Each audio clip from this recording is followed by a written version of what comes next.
right now is Mr. Billy Gibson. George, what an honor to be back. Thank you. Man, it's been a couple of years since you've been here. It is. This is my measuring stick. Coming on your show, yeah, is my measuring stick, and it gives me a chance to kind of go back. And I wonder if I've done better since the last time I saw you. I think I have. Well, I like that hat you had at University of Memphis. I'm a proud graduate. I didn't know that. Didn't you major in music over there? Class of 2003. What'd you major in? Music, jazz department. Jazz? Gene Rush, at the time, was the director, and Tim Goodwin was my teacher. Joyce Cobb. Joyce was over there? Yeah, I was studying voice with Joyce. And Billy, I didn't know that you hung out with Pete Peterson some. George Pete was my teacher. It really was? Yeah. Tell them about Pete Peterson. Wow, where would I start? Pete, when I came to town, I was actually over at the school. I was studying music. And I remember one time, I tell this story, I think the way I met Pete, there was this kid, he was visiting from Taiwan. His name was Quan Pin Chen. And you know, in Taiwan, the tremolo harmonica, which is kind of like this, but it's two on top. So when you hear it, it plays two notes. Well, Quan Pin was a master of the tremolo harmonica. And I remember I walked by the music room.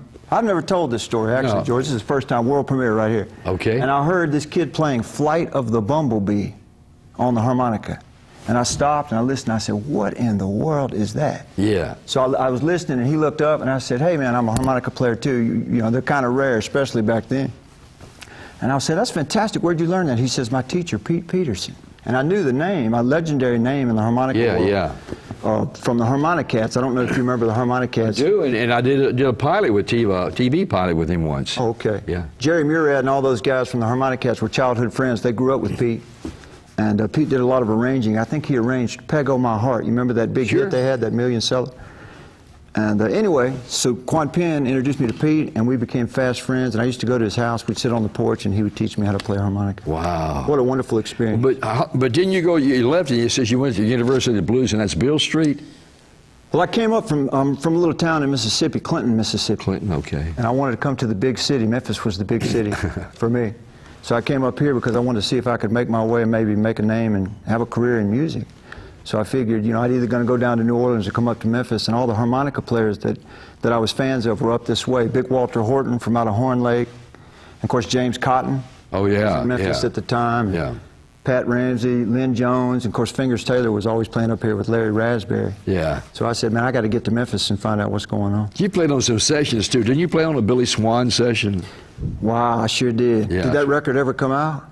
Of course, he had a million seller. I don't know if that was it. It was a real treat. Got to go to Sun. It was at Sun. I was scared to death.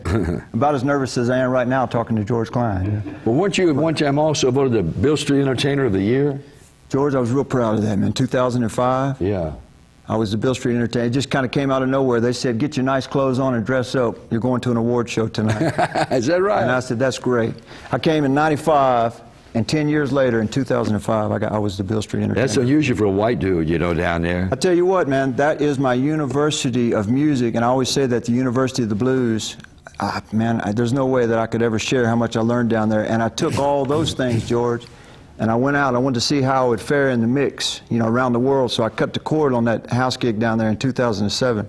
And man, it's just worked out pretty good for me. I've gotten a chance. Well, you've been traveling a lot, hadn't you? Man, the harmonica ended up being my passport to the world. I bet your passport's got all kind of stamps on it. Man, I'm on another passport now, man. I ran out of room. You ran out of room on that first one. Pretty amazing thing coming from Clinton.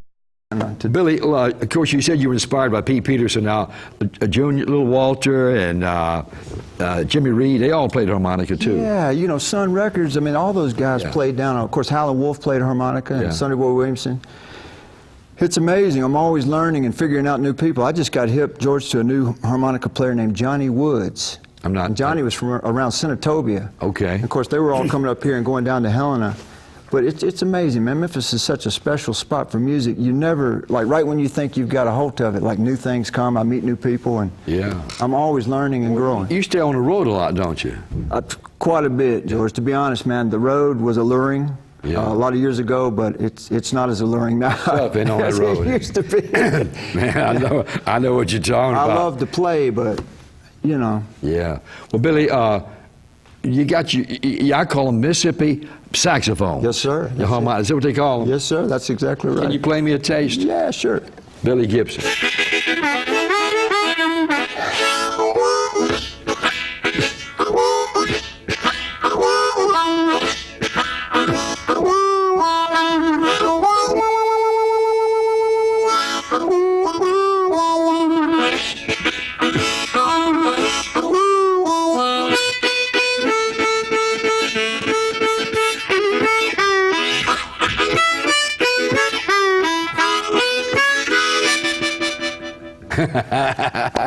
Billy, somebody said that you played down in Cuba already. We went to Armed Forces Entertainment. George, I got a bunch of these stories, but this is amazing. We took a band, the RVs, a little rock band that I'm playing with here in town. I'm super excited. We got some new music coming out, homegrown music right now. We're recording a record.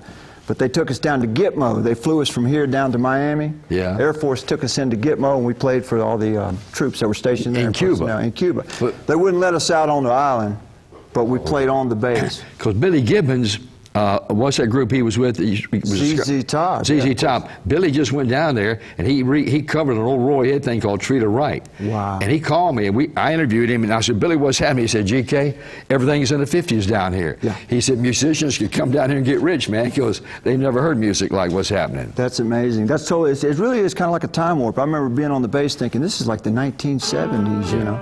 Billy, thanks for coming down, my man. Thank you. Nice dude, and good to see you again. Don't stay away. Thank you. 2 years since he's been with us. I'm George Klein, and it's Memphis Sounds.